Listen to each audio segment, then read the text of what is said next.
APL ಇದ್ದವರಿಗೆ ಸಿಹಿ ಸುದ್ದಿ, ಈಗಲೇ ನಿಮ್ಮ ಕಾರ್ಡ್ ಬಿಪಿಎಲ್ ಆಗಿ ಬದಲಾಯಿಸಿಕೊಳ್ಳಿ. ವರ್ಷಕ್ಕೆ ಎಷ್ಟು ಆದಾಯ ಇರಬೇಕು, ಯಾರಿಗೆ ಸಿಗುತ್ತೆ ಬಿಪಿಎಲ್? ತಹಶೀಲ್ದಾರ್ ಆಫೀಸ್ಗೆ ಅಲೆದಾಡುವ ಅಗತ್ಯವಿಲ್ಲ. ಎಪಿಎಲ್ ಟು ಬಿಪಿಎಲ್ ಕನ್ವರ್ಟ್ ಮಾಡುವುದು ಹೇಗೆ? ಇಲ್ಲಿದೆ ಕಂಪ್ಲೀಟ್ ಗೈಡ್. ನಮಸ್ಕಾರ ವೀಕ್ಷಕರೇ, ನಿಮ್ಮ ಬಳಿ ಎಪಿಎಲ್ ರೇಷನ್ ಕಾರ್ಡ್ ಇದೆಯಾ? ಸರ್ಕಾರದ ಉಚಿತ ಅಕ್ಕಿ, ಉಚಿತ ಯೋಜನೆಯ ಸೌಲಭ್ಯಗಳು ನಿಮ್ಗೆ ಸಿಗ್ತಿಲ್ವಾ? ಹಾಗಾದ್ರೆ ನಿಮ್ಗೊಂದು ಬೃಹತ್ ಗುಡ್ ನ್ಯೂಸ್ ಇದು. ಹೌದು, ಎಪಿಎಲ್ ಕಾರ್ಡ್ ಇರೋರು ಈಗ ಸುಲಭವಾಗಿ ಬಿಪಿಎಲ್ ಕಾರ್ಡ್ ಪಡಿಬಹುದು. ಆದ್ರೆ ಇದಕ್ಕೆ ಸರ್ಕಾರ ವಿಧಿಸಿರುವ ಕಟ್ಟುನಿಟ್ಟಿನ ನಿಯಮಗಳೇನು? ನಿಮ್ಮ ವಾರ್ಷಿಕ ಆದಾಯ ಎಷ್ಟಿರಬೇಕು? ಸರ್ಕಾರ ದಿಢೀರ್ ಅಂತ ಈ ನಿರ್ಧಾರ ತೆಗೆದುಕೊಳ್ಳೋದಕ್ಕೆ ರಾಜಕೀಯ ಅಂಗಳದಲ್ಲಿ ನಡೆದ ಬೃಹತ್ ಗೇಮ್ ಪ್ಲಾನ್ ಏನು? ನೀವು ಬಿಪಿಎಲ್ ಕಾರ್ಡ್ ಪಡೆಯಲು ಅರ್ಹರಾ ಇಲ್ವಾ? ಪ್ರತಿಯೊಂದು ಮಾಹಿತಿಯನ್ನ ಈ ವಿಡಿಯೋದಲ್ಲಿ ಕೊನೆವರೆಗೂ ಹಂತ ಹಂತವಾಗಿ ವಿವರಿಸಲಿದ್ದೇವೆ. ವಿಡಿಯೋ ಕೊನೆವರೆಗೂ ನೋಡಿ, ಇಲ್ದಿದ್ರೆ ನಿಮ್ಮ ಕಾರ್ಡ್ ರದ್ದಾಗುವ ಅಪಾಯವೂ ಇದೆ.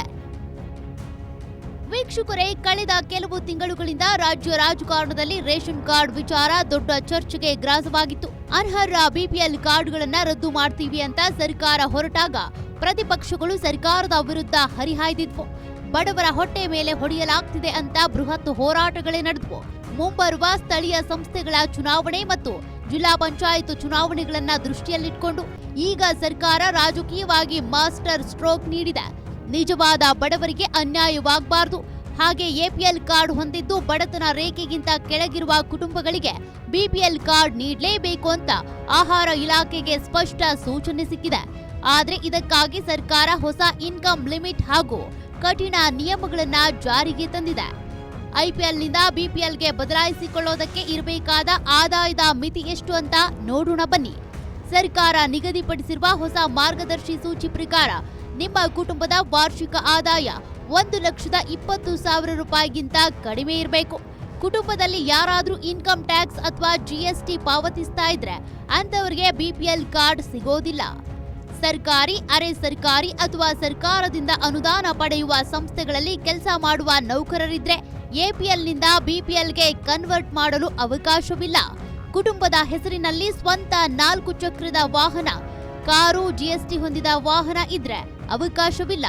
ಆದ್ರೆ ಉಪಜೀವನಕ್ಕಾಗಿ ಬಳಸುವ ಟ್ಯಾಕ್ಸಿ, ಆಟೋ ಅಥವಾ ಟ್ರ್ಯಾಕ್ಟರ್ಗೆ ವಿನಾಯಿತಿ ಇದೆ. ನಗರ ಪ್ರದೇಶದಲ್ಲಿ 1,000 ಚದರ ಅಡಿಗಿಂತ ಹೆಚ್ಚಿನ ವಿಸ್ತೀರ್ಣದ ಸ್ವಂತ ಮನೆ ಹೊಂದಿದ್ರು ಬಿಪಿಎಲ್ ಕಾರ್ಡ್ ಸಿಗೋದಿಲ್ಲ. ವೀಕ್ಷಕರೇ, ಅರ್ಜಿಯನ್ನ ಹೇಗೆ ಮತ್ತು ಎಲ್ಲಿ ಸಲ್ಲಿಸಬೇಕು ಅಂತ ತಿಳಿಯೋ ಮತ್ತು ರಾಜ್ಯ ರಾಜಕಾರಣದ ಪ್ರತಿ ಕ್ಷಣದ ಬ್ರೇಕಿಂಗ್ ನ್ಯೂಸ್, ಸರ್ಕಾರದ ಯೋಜನೆಗಳು ಮತ್ತು ಆಂತರಿಕ ರಾಜಕೀಯ ಲೆಕ್ಕಾಚಾರಗಳನ್ನ ಸತ್ಯನಿಷ್ಠವಾಗಿ ತಿಳಿಯಲು ಈಗಲೇ ನಮ್ಮ political news beat YouTube channel subscribe ಮಾಡಿ ಮತ್ತು ಪಕ್ಕದಲ್ಲೇ ಇರೋ ಬೆಲ್ ಐಕಾನ್ ಒತ್ತಿ. ನಿಮ್ಮ ಒಂದೊಂದು ಸಬ್ಸ್ಕ್ರೈಬ್ ನಮಗೆ ಇನ್ನಷ್ಟು ಸತ್ಯ ಸಂಗತಿಗಳನ್ನ ಹೊರತರಲು ಶಕ್ತಿ ನೀಡುತ್ತೆ.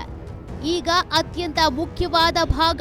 ನಿಮ್ಮ ಹತ್ರ ಎಪಿಎಲ್ ಕಾರ್ಡ್ ಇದ್ದು ನಿಮ್ಮ ಆದಾಯ ವರ್ಷಕ್ಕೆ 1,20,000ಕ್ಕಿಂತ ಕಡಿಮೆ ಇದ್ರೆ ಎಪಿಎಲ್ನಿಂದ ಬಿಪಿಎಲ್ಗೆ ಅಪ್ಲೈ ಮಾಡೋದು ಹೇಗೆ? ನೀವು ತಹಶೀಲ್ದಾರ್ ಕಚೇರಿಯಿಂದ ಅಥವಾ ನಾಡ ಕಚೇರಿ ಮೂಲಕ ಹೊಸ ಆದಾಯ ಪ್ರಮಾಣ ಪತ್ರ ಪಡೆದುಕೊಳ್ಬೇಕು.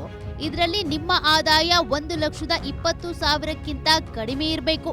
ಸರ್ಕಾರ ಅರ್ಜಿ ಸಲ್ಲಿಸಲು ಪೋರ್ಟಲ್ ಓಪನ್ ಮಾಡಿದಾಗ ನಿಮ್ಮ ಹತ್ತಿರದ ಗ್ರಾಮ 1, ಬೆಂಗಳೂರು 1 ಅಥವಾ ಕರ್ನಾಟಕ 1 ಕೇಂದ್ರಕ್ಕೆ ಭೇಟಿ ನೀಡಬೇಕು.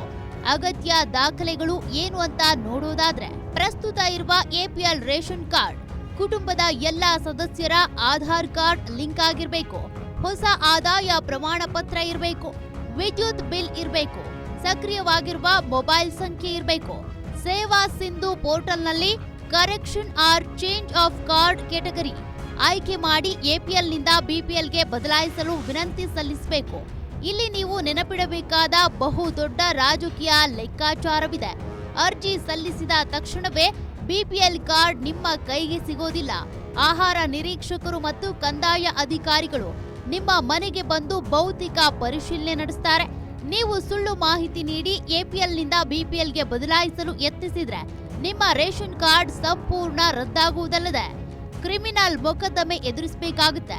ಮುಂದಿನ ಚುನಾವಣೆಗೂ ಮುನ್ನ ಅರ್ಹ ಬಡವರಿಗೆ ಬಿಪಿಎಲ್ ಕಾರ್ಡ್ ತಲುಪಿಸಿ ವೋಟ್ ಬ್ಯಾಂಕ್ ಭದ್ರಪಡಿಸಿಕೊಳ್ಳಲು ಸರ್ಕಾರ ಮುಂದಾಗಿದೆ.